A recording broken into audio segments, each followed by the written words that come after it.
ఎవరది? Hi hi సప్లా, కూర్చో. నేను లగేజ్ పక్కన పెట్టాను.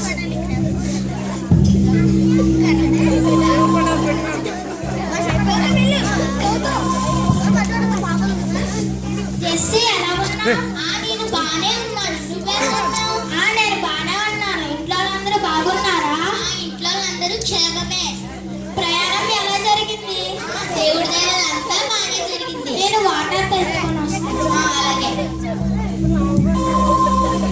అదేంటి దీని రూమ్ లో పుస్తకాలు మంచినీళ్ళు బింది తప్పించి ఇంకేం లేవు.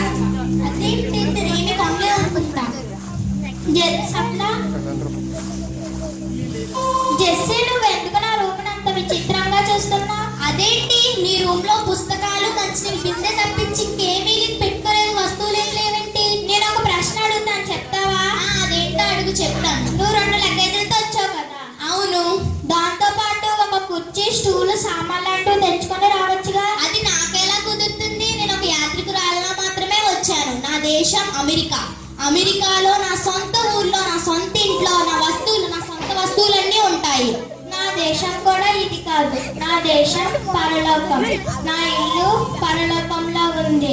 నా సమస్తం పరలోకంలో ఉంది. నా ఆస్తి పరలోకం. నేను ఈ లోకానికి ఒక యాత్రికురాల్లా వచ్చాను. యాత్రికురాల్లాగే ఉంటాను. అవును, నువ్వు చెప్పేది సత్యమే. మన దేశం మన పరలోకం.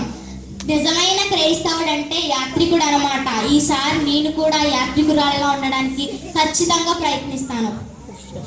పరలోకము నా దేశము, పరవశినేలా నాదులోకమెగను. నేను యాత్రికుడను. అందరికీ ఈ స్కిట్ భావం అర్థమైంది అనుకుంటున్నాను. ఎక్కడ ఉంటుందో నీ ఇల్లు, ఎక్కడ ఉంటుందో నీ ఆస్తి అక్కడే ఉంటుంది. నిజమైన క్రైస్తవుడు సమకూర్చుకునేది ఏదైనా ఉందంటే అది పరలోకంలోనే.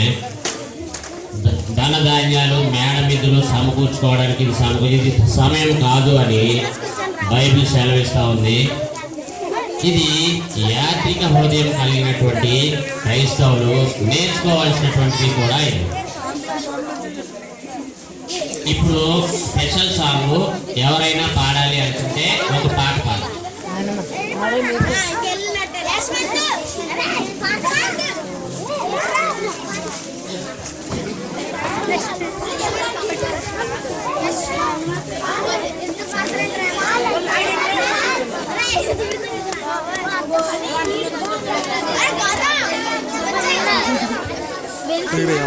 కావాలి